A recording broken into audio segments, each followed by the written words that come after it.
Hello viewers, কেমন আছেন সবাই? আশা করি সবাই ভালো আছেন। আমি আল্লাহর রহমতে ভালো আছি।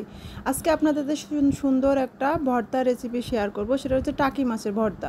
টাকি মাছের অনেকেই খেতে চায় না, টাকি মাছ অনেকে পছন্দ করে না, গন্ধ লাগে। কিন্তু আমি আজকে একটা ভিডিও শেয়ার করব, ভর্তার ভিডিও।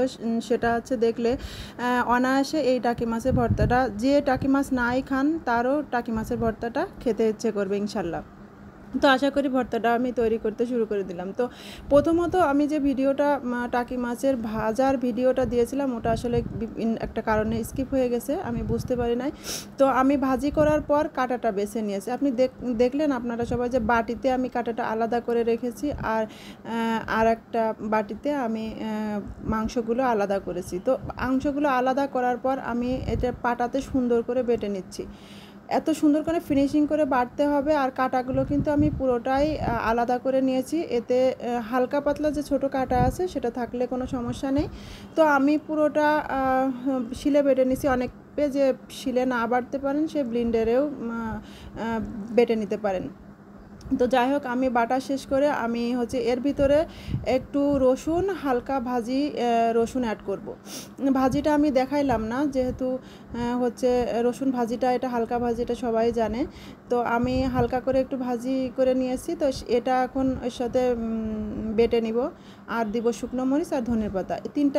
চারটা জিনিসেই কিন্তু আমার সুন্দর একটা ভর্তা তৈরি করতে সাহায্য করবে। যাই হোক, অনেক বেশি সুন্দর হয় এই ভর্তাটা। যারা এই ভর্তাটা করতে পারেন তারা দয়া করে আমার ভিডিওটা না দেখলেও হবে। আর যারা রান্না বান্নায় ভর্তায় নতুন, তাদের জন্য কিন্তু আজকের এই ভর্তার রেসিপিটা। তো আমি মরিচগুলো মিক্সড করে নিলাম এর সঙ্গে।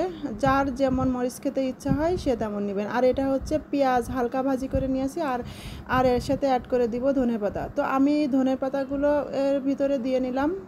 অতটা ফিনিশিং করা লাগবে না, হালকা ফিনিশিং করলেই হবে, খুব বেশি ফিনিশিং করা লাগে না। তো ধনেপাতাটা বাটে নেওয়ার পর এরপরে আমি হচ্ছে পেঁয়াজটা অ্যাড করব। পেঁয়াজটা লাস্টে দেওয়ার কারণ হচ্ছে আমি পেঁয়াজটা অল্প অল্প কোনো রকম মিক্সড করার মতো আমি বাটবো, পুরো ফিনিশিং করব না।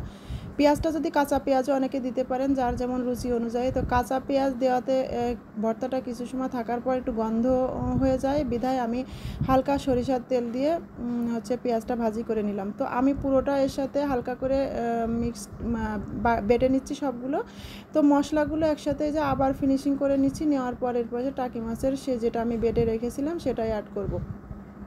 তো আমি টাকি মাছের মিক্সটা এর সাথে করে দিলাম, একসাথে সুন্দর করে এর সঙ্গে একসাথে মিক্সড করে বেটে নিব। আপনারা দেখেছেন কিনা আমি ঠিক ভাজি করার সময় আমি লবণ অ্যাড করেছিলাম।